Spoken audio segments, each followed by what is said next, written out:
my friends.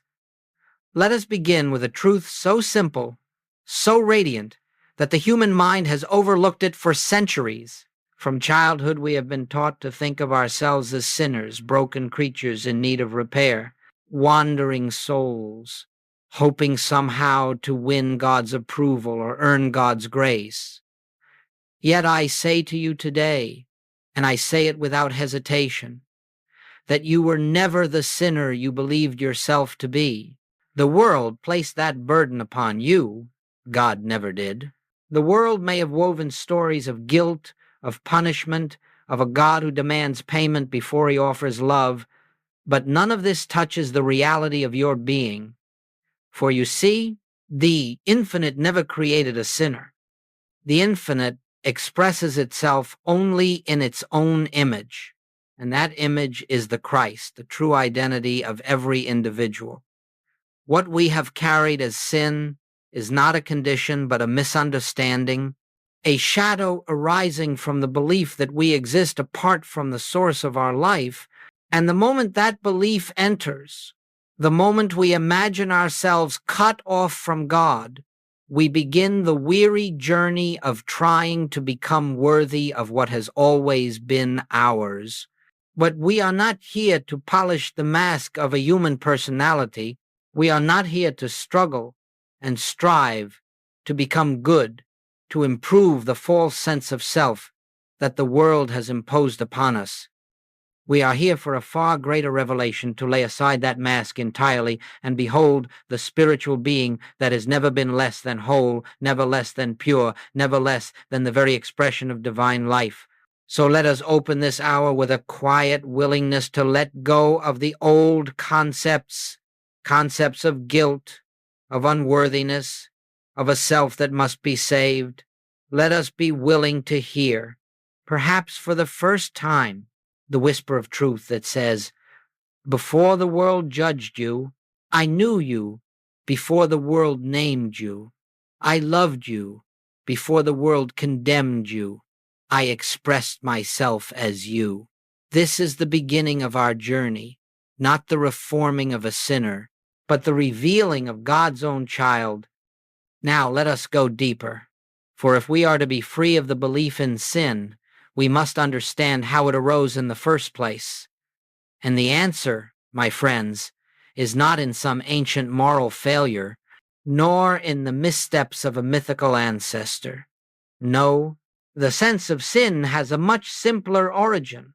It was born the moment we accepted the illusion of separation from God, the instant we imagined ourselves to be a life apart, a selfhood, living independently, acting independently, thinking independently. That very instant, the shadow called sin appeared.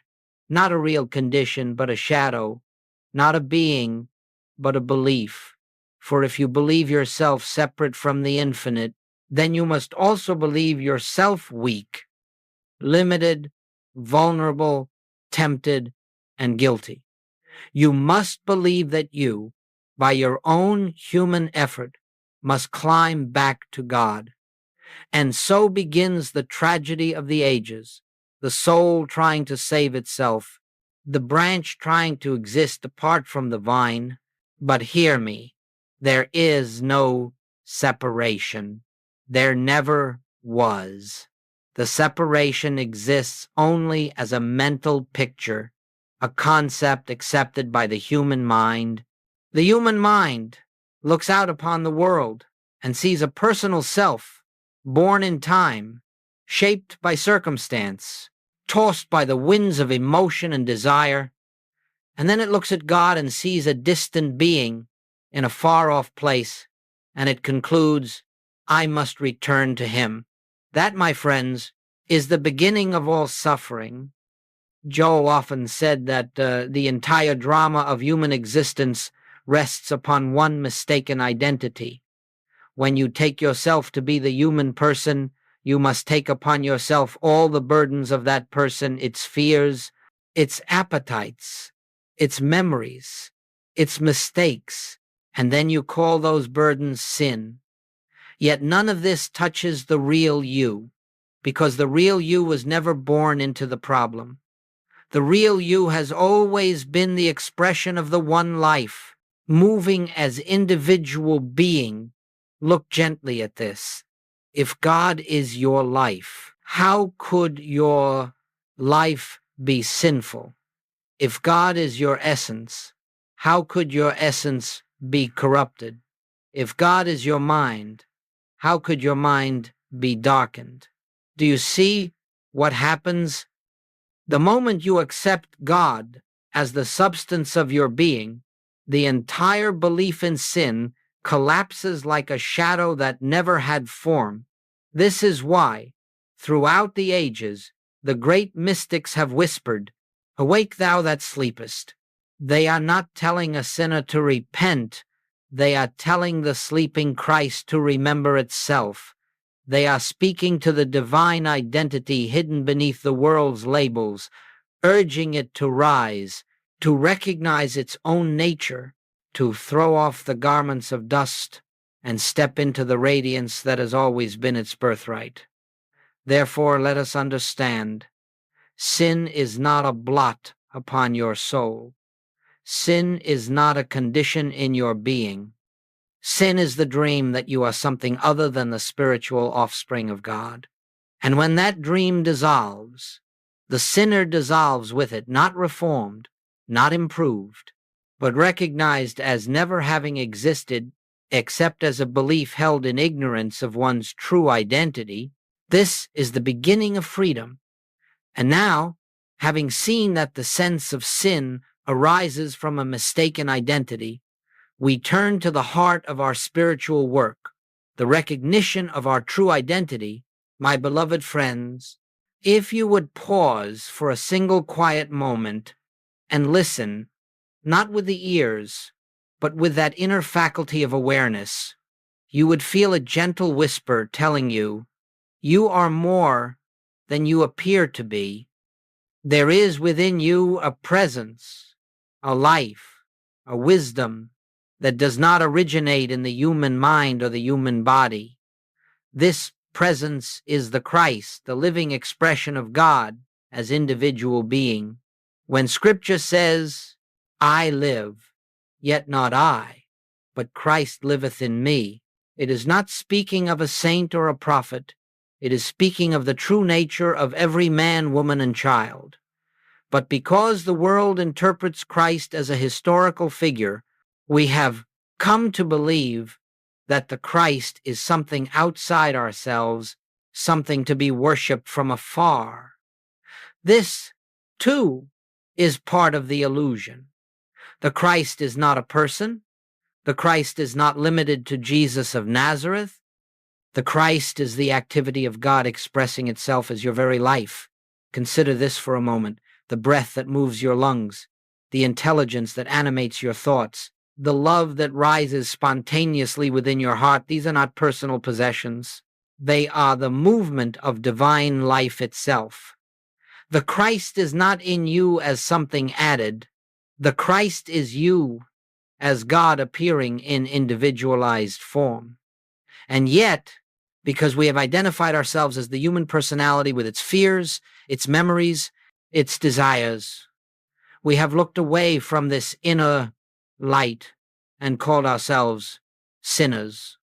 We have believed the outer costume and ignored the radiant being wearing it. But the infinite way teaches us gently, lovingly, that your true identity was never touched by the dream of separation. You may ask, if this is so, why do I not feel holy?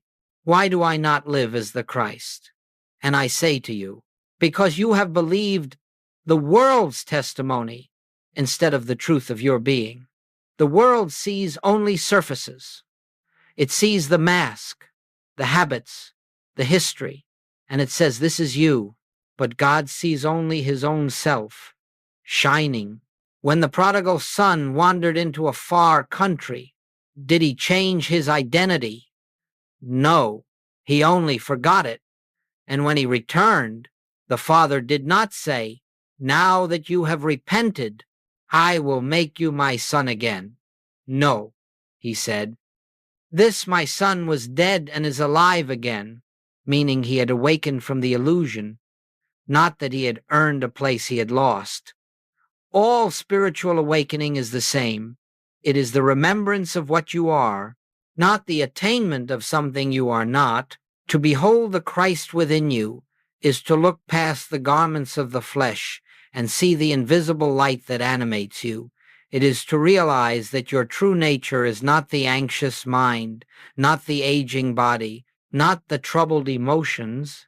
Your true nature is the invisible presence that witnesses these things without ever being one of them. This is why Joel insisted again and again that spiritual unfoldment comes not through thinking, not through self-improvement, but through awareness, through the recognition that I and the Father are one, and that this oneness is the eternal fact of your being. Sit with this a moment.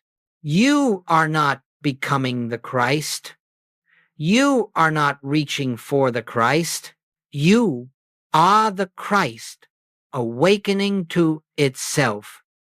And the more you rest in this realization, the more the burdens of the personal self begin to dissolve, its guilt, its fear, its unworthiness, for these were never yours.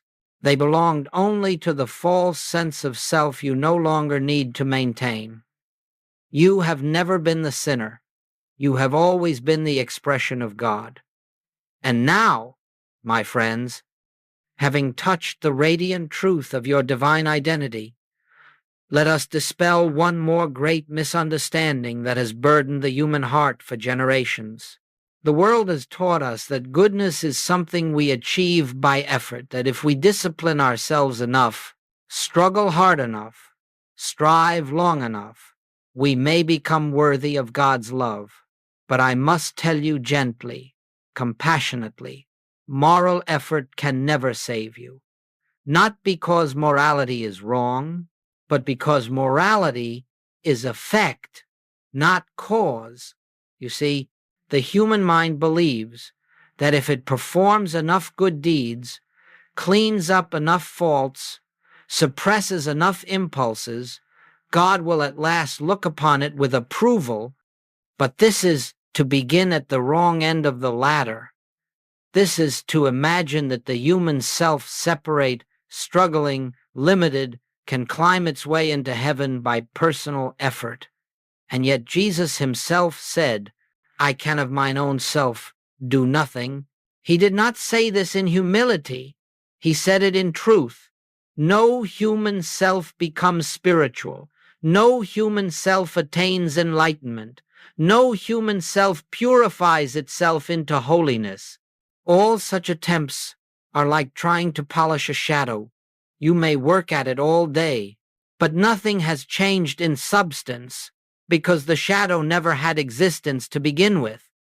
And so Joel would say to us, stop trying to reform the human self. For every attempt to make the human self good only strengthens the belief that there is a human self apart from God. And the moment you believe in a self apart from God, you have stepped back into the illusion of separation. And with separation comes fear, guilt, struggle, and the endless pursuit of worthiness. But hear this, grace makes you good, grace alone. Not because grace rewards effort, but because grace is your own true nature, the divine activity of God expressing itself as you. When you rest in the awareness of your oneness with the infinite, goodness flows naturally, spontaneously, effortlessly, just as the fragrance flows from a flower without striving. You have noticed, perhaps, that when you are at peace, when you are centered in the presence, you do not have to force yourself to be kind. Love arises of its own accord. Forgiveness comes without effort. Wisdom appears without calculation.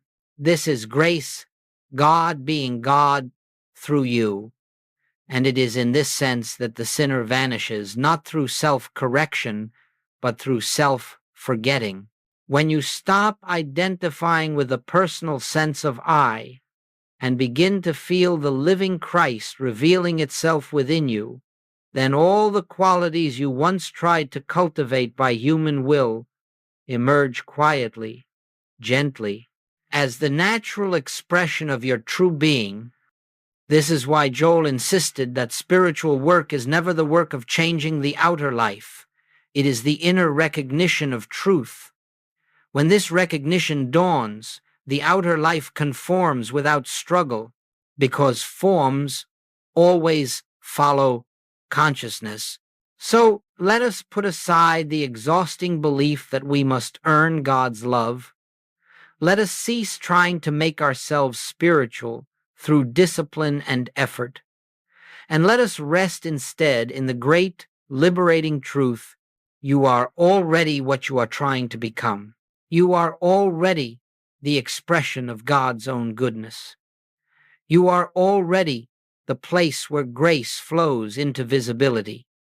When you realize this, you no longer attempt to become better. You simply allow the infinite to reveal its own perfection as your life.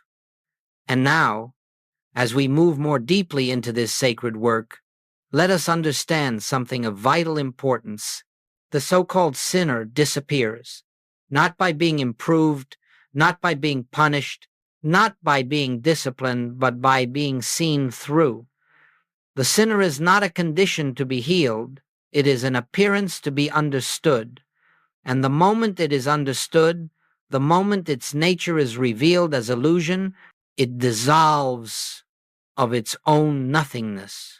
Just as a disease is not a reality in God, but a false belief held in human consciousness, so sin is nothing more than the belief in a selfhood apart from God.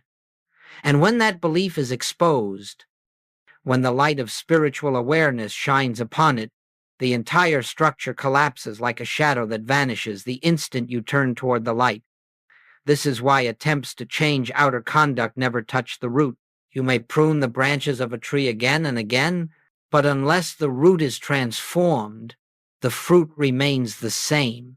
So long as you believe, even unconsciously, that you are a separate self acting in a world of separate powers, you must experience the effects of that belief, and the effects appear as fear, guilt, compulsion, conflict, what the world calls sin.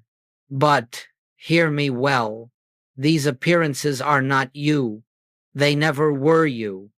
They are the shadows cast by a false sense of identity. When you look at yourself, do not look at the outer picture. Do not look at the mistakes you have made, the habits you have succumbed to, the feelings you have felt. These belong to the dream state of the human mind. And the human mind is not the mind that was in Christ Jesus. You are not called to heal the dream. You are called to awaken from it. Let us take a simple example. A man stands in a dimly lit room and sees what appears to be a snake coiled in the corner. He trembles. He recoils. He cries out in fear, but when the light is turned on, the snake is revealed to be nothing more than a rope. Now tell me, did he conquer the snake? Did he fight it? Did he pray it away? No. He saw through the appearance, and the appearance vanished. This is precisely how we approach sin in the infinite way. We do not treat it. We do not battle it. We do not attempt to overcome it. We look at it with the inner eye and recognize this has no reality in God, therefore it has no reality in me. And in that very recognition, the false sense dissolves. Joel would remind us often that the greatest healing is the healing of identity. The moment you see yourself as the spiritual idea of God, the belief in sin can no longer attach itself to you. It has no ground on which to stand. You cannot be tempted by what you see to be unreal. You cannot be bound by what you recognize as a dream image. And you cannot condemn yourself for what never touched your true being.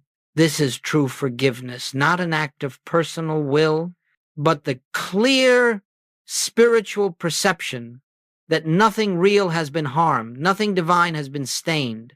When Jesus said to the adulterous woman, "Neither do I condemn thee," he was not excusing sin, he was seeing through it. He was beholding the Christ where the world saw a sinner. So let us practice this vision now.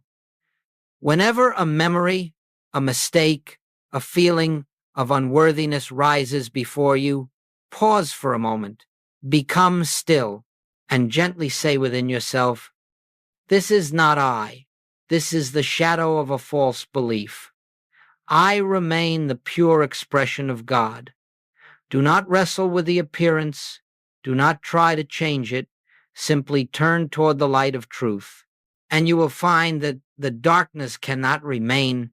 My friends, this is the dissolution of the sinner concept, not the reformation of the human self, but the revelation of the divine self that has never, for a single instant, departed from its source.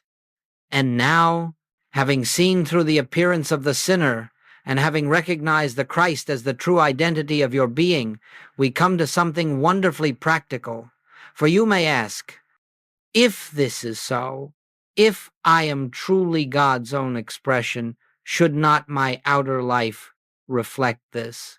And the answer is yes, but not through effort, not through will, not through attempting to mold the outer picture to match the inner truth. No, the outer life is transformed as a consequence of consciousness, never as the result of manipulation. You see, once you begin to live as God's child, not as a frail human seeking divine favor, but as the very presence of God individualized, something quiet and miraculous begins to happen. Problems lose their sting. Fears lose their authority. The circumstances that once threatened to overwhelm you begin to reveal themselves as nothing more than shifting shadows on the screen of appearance. For the Christ within you is the light, and when the light touches the world, the shadows naturally recede. Joel would often say, "Do not try to improve the effect, change the consciousness that produces it." And this is the essence of spiritual living. When you abide in the awareness that your life is God's life, your supply is God's supply, your mind is God's mind, then the outer expressions begin to harmonize. Not because you have fixed them, but because you have ceased to believe that they have any power apart from the one power. Look at how this takes place. When you live as God's child, your fears begin to dissolve, not because you have conquered them, but because you have discovered they never had power. They were the product of a belief in two powers, good and evil, spirit and matter, God, and something other than God. And when the realization dawns that God is one, that God is the only presence and the only power, fear has nothing left to cling to. When you live as God's child, your sense of lack begins to fade away, not because you have attracted abundance through mental effort, but because you understand that all supply flows from consciousness. You cease looking to the world as your source. You stop depending on people, conditions, events, and begin to rest in the truth that the infinite expresses itself through you as all that is necessary for your fulfillment. When you live as God's child, your relationships begin to heal, not because you have mastered techniques of communication or persuasion, but because you are no longer meeting people as separate individuals with separate minds and separate wills. You meet them as the same Christ that lives as you. You behold the divine identity in them, and that recognition becomes the healing influence. For in the presence of truth, conflict has no life. And when you live as God's child, even the body responds, not because you have attempted to improve it, but because you no longer identify with it as yourself. The body becomes an instrument, an expression, a temple through which the divine life moves. And as consciousness becomes purified of fear, guilt, and separation, the body reflects this harmony. But the real transformation, is inward. It is the quiet sense that you are no longer living life. Life is living you. You are no longer trying to guide your path. The infinite is guiding it. You are no longer striving to be good. Goodness flows naturally as the activity of grace. You are no longer clinging to outcomes. You are resting in the fact that the Father within knows your needs even before you speak. This is the life of spiritual consciousness. This is the life of one who knows their identity as God's child.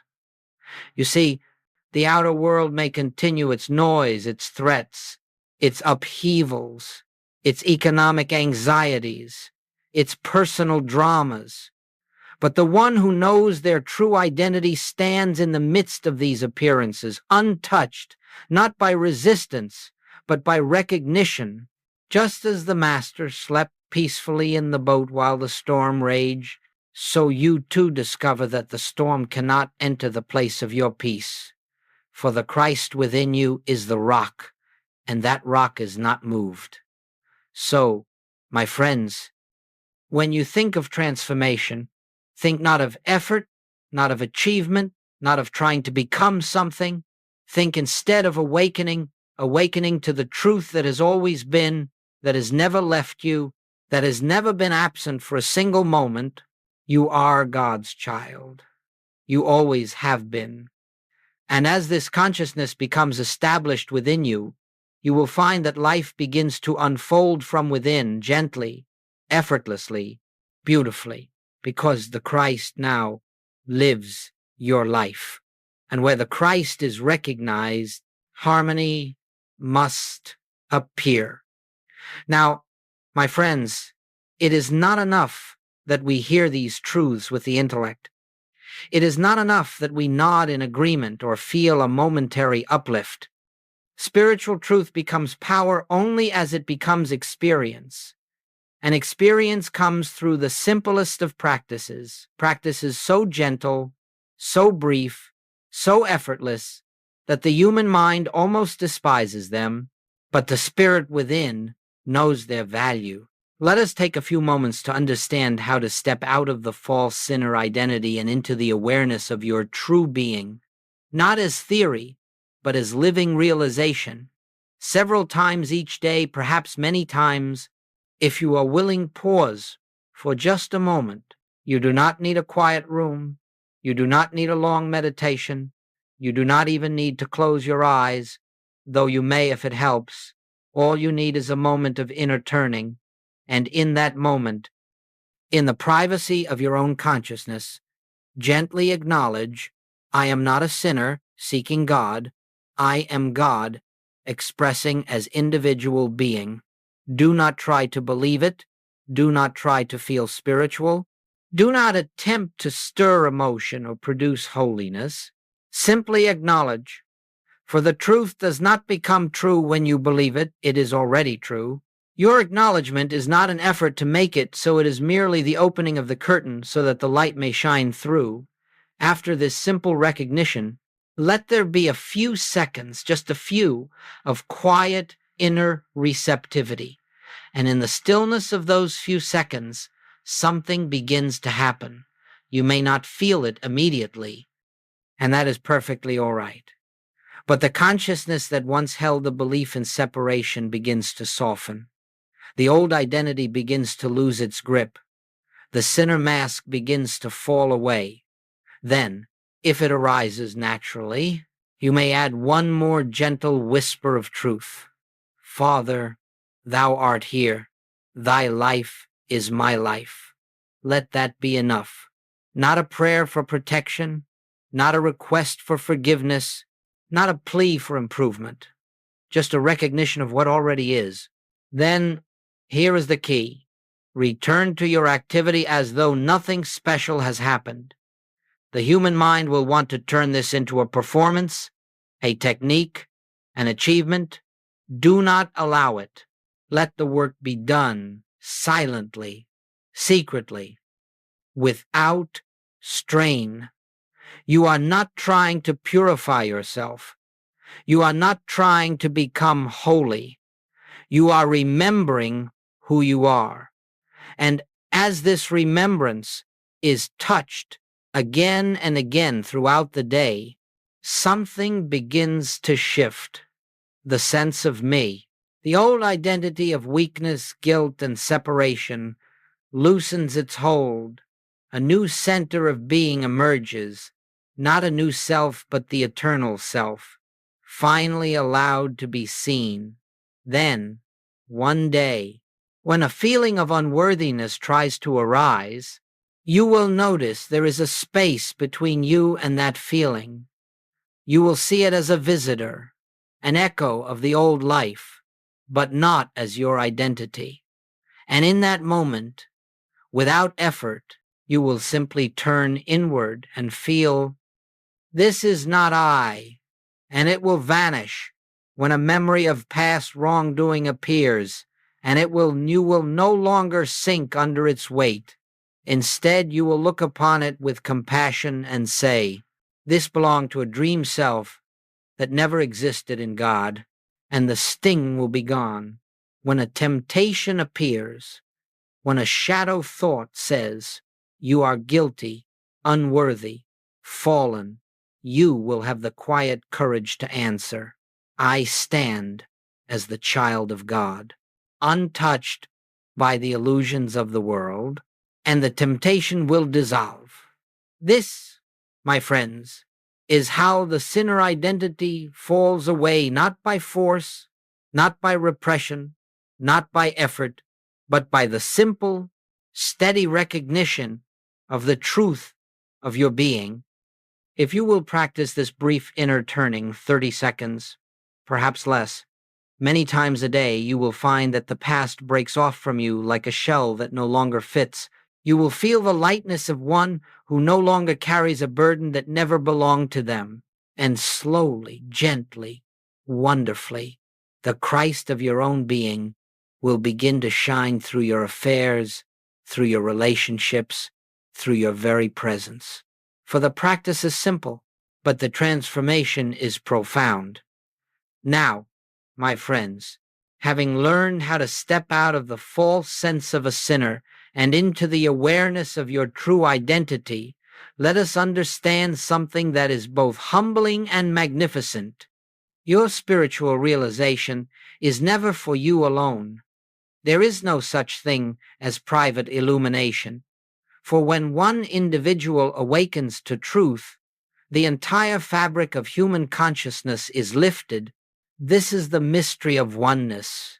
Just as a single lamp brightens every corner of a room, so the light that dawns in your consciousness touches the lives of those around you. You may never speak a word of truth to them.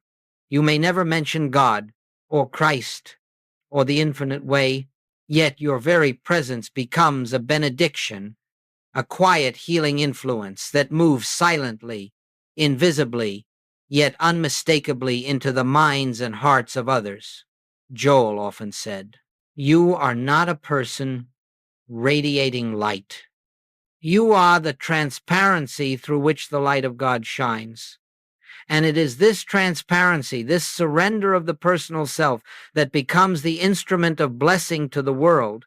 The moment you stop identifying with the sinner, the struggler, the fearful one, and begin to rest as God's own child, something shifts not only within you, but in the collective consciousness of mankind. You see, the world believes in separation, in guilt, in condemnation, in fear.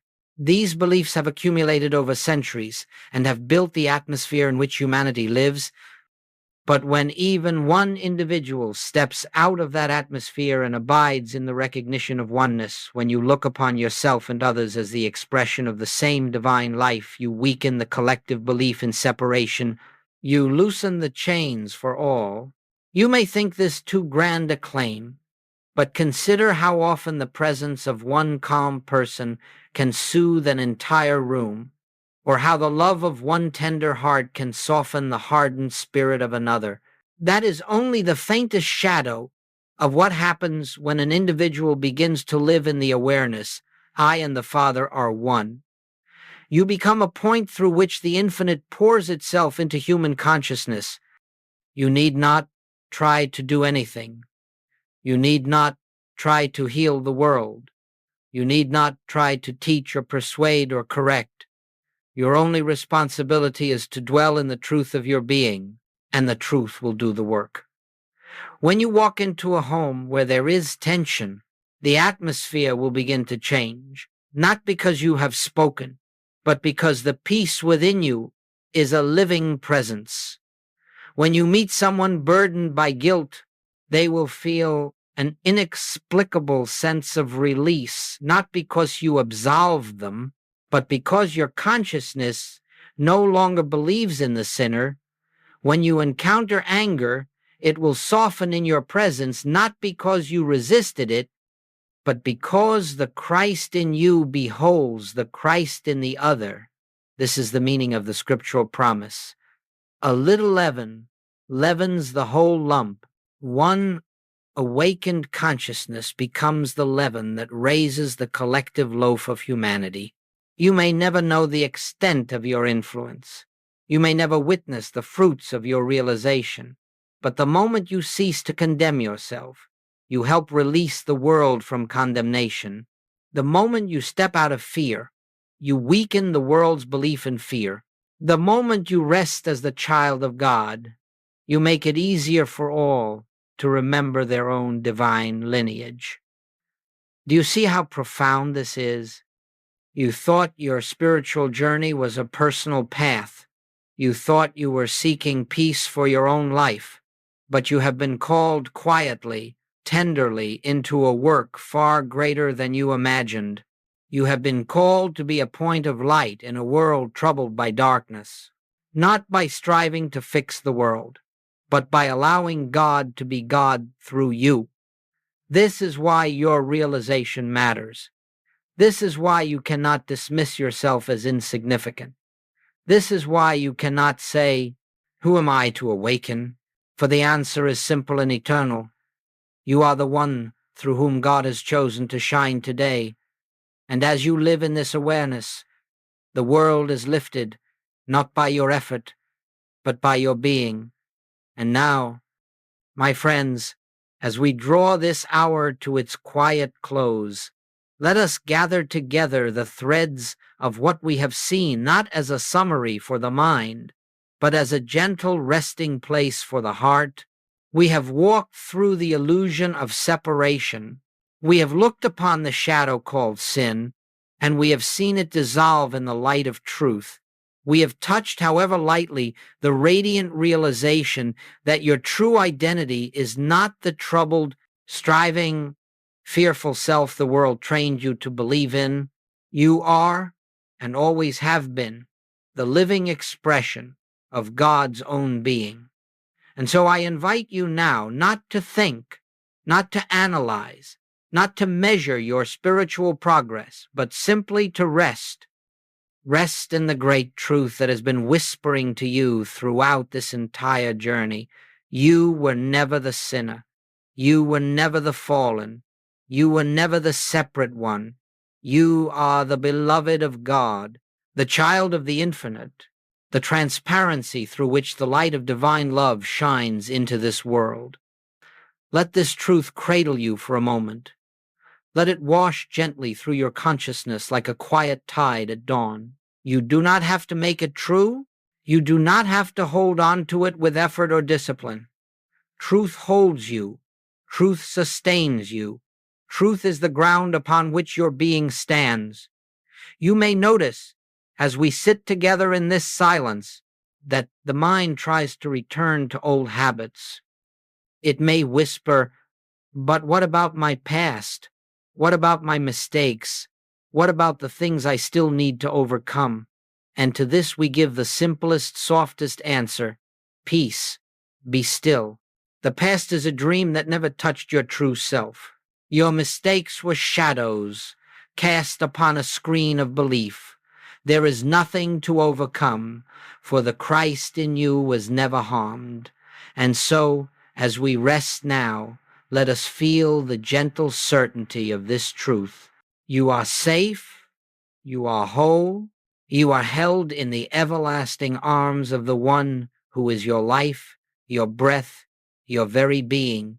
Nothing can separate you from the love of God, because that love is what you are. When you rise from this moment, do not strain to hold the awareness. Do not try to maintain peace by effort.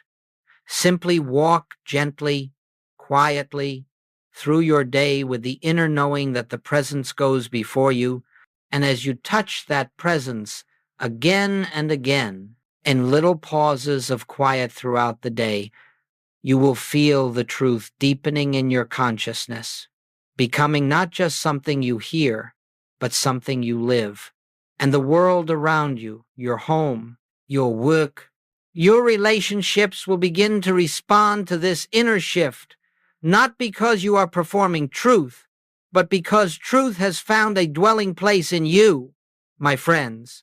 Go now in peace, not your peace, but the peace of God that passeth all understanding.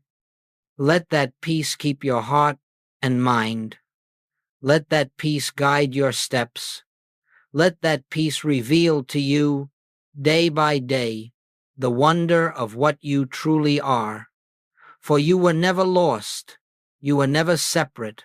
You were never less than the divine expression of infinite love. Rest in this. Live in this. Be this.